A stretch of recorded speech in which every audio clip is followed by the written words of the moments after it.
हमारे मुख्यमंत्री जी उड़न खटोले से नीचे नहीं उतरे। जिस दिन से मुख्यमंत्री जी बने हैं वो उड़न खटोले पे ही है, नीचे उतरे तो जनता के दुर्दर सुना। ये मेरी आवाज नहीं है, सारे एमएलए और सारे एमपीओ सारे मंत्रियों की आवाज है। कड़ी किसी बड़े नेता के आशीर्वाद से मुझे हराने का यहाँ पर प्रयास किया गया और यहाँ तक कि मुझे मरवाने का भी प्रयास किया गया, पर अब उन पर कार्रवाई ना करने से मुझे विश्वास हो गया। मैं सबसे सीनियर नेता हूँ, अगर मैं कह रहा हूँ कि मेरे खिलाफ मुझे हराने की कार्रवाई की गई है तो तुरंत उनके खिलाफ कार्रवाई करनी चाहिए। कार्रवाई ना करो, कब झूठ बात करना तो किया ही जाना चाहिए था, पार्टी से तो निकाला ही जाना चाहिए था। 100 दिन तक कुछ नहीं किया गया। अब तो करे ना करे मुझे कोई फर्क नहीं पड़ता, अब करे ना करे मुझे कोई फर्क नहीं। हरियाणा का गब्बर आजकल नाराज है और नाराज भी किससे? अपनी ही सरकार से, अपने ही अधिकारियों से और अपने ही मुख्यमंत्री से। नाराजगी का आलम ऐसा है कि बीते दिन जहां हरियाणा के गब्बर कहलाने वाले कैबिनेट मंत्री अनिल विज ने अधिकारियों के खिलाफ आंदोलन और आमरण अनशन की चेतावनी दे डाली थी, वहीं आज गब्बर ने मुख्यमंत्री नायब सिंह सैनी को भी लपेट लिया। जी हाँ, बीते दिन गब्बर ने कहा अधिकारी उनके आदेश नहीं मानते, इसलिए वो जनता दरबार और ग्रीवेंस मीटिंग में ही नहीं जाएंगे। और आज तो अनिल विज ने चुनाव के दौरान अपने साथ हुई साजिश और हमले का जिक्र कर सीएम सैनी को ही घेर लिया। गब्बर ने कहा कि चुनावी नतीजे आने के बाद आज 100 दिन गुजर गए हैं। मैंने कई बार भरे मंच से बताया कि मुझे हराने के लिए एक सीनियर लीडर ने साजिश रची है, उसमें कई अधिकारी और छुटभइये नेता भी हैं और उन पर हमला भी किया गया, मगर आज तक कोई कार्रवाई नहीं की गई।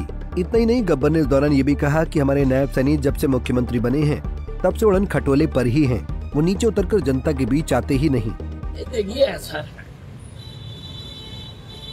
मैंने 7वीं बार चुनाव जीतने के एक सप्ताह के अंदर सार्वजनिक मंच से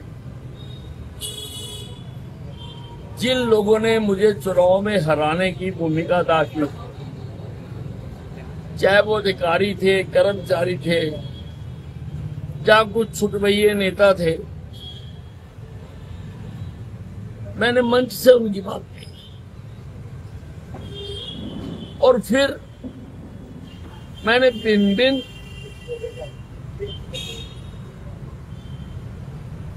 अधिकारियों को लिख के भी दिया। 100 दिन बीत गए, ना तो मेरे से पूछा गया और ना उनके खिलाफ कोई कार्रवाई।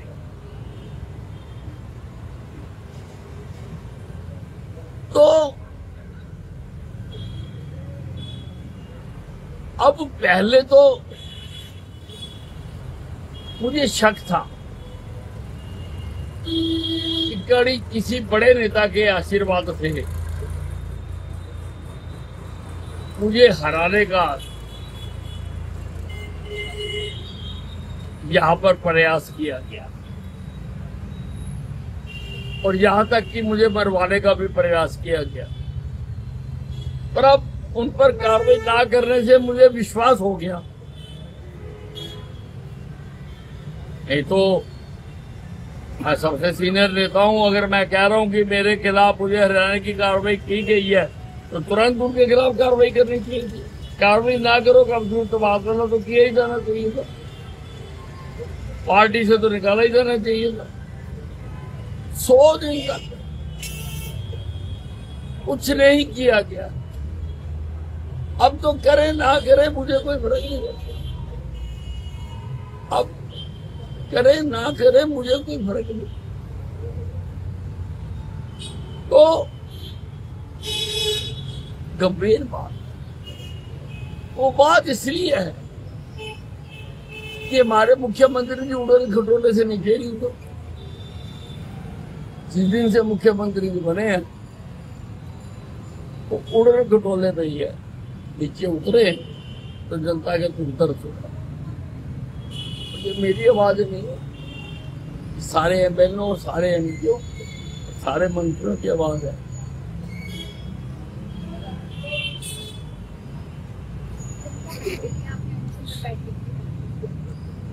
देखिए, वो मैंने अम्बाला छावनी की बात, अम्बाला छावनी की जनता ने मुझे 7 बार से यहाँ से विधायक बनाया। अम्बाला छावनी के अगर काम रुकेगी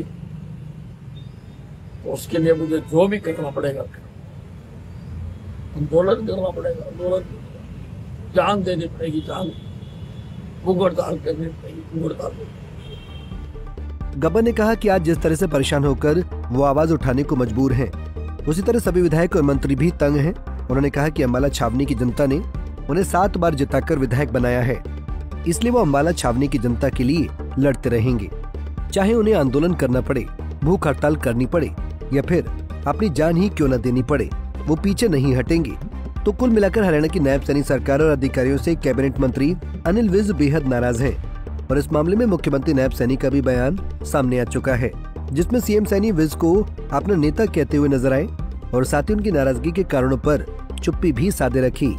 ऐसे में गब्बर की नाराजगी लगातार हरियाणा की सुर्खियां बन रही है, जिसके चलते नायब सैनी सरकार के 100 दिन के कार्यकाल पर सवाल उठने लगे हैं।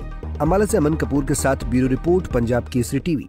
हमसे जुड़े रहने के लिए हमारे YouTube चैनल को सब्सक्राइब करें और नई वीडियो की नोटिफिकेशन के लिए बेल आइकॉन को दबाएं। अगर आप ये वीडियो Facebook पर देख रहे हैं तो लाइक जरूर करें और ज्यादा से ज्यादा शेयर करें। धन्यवाद।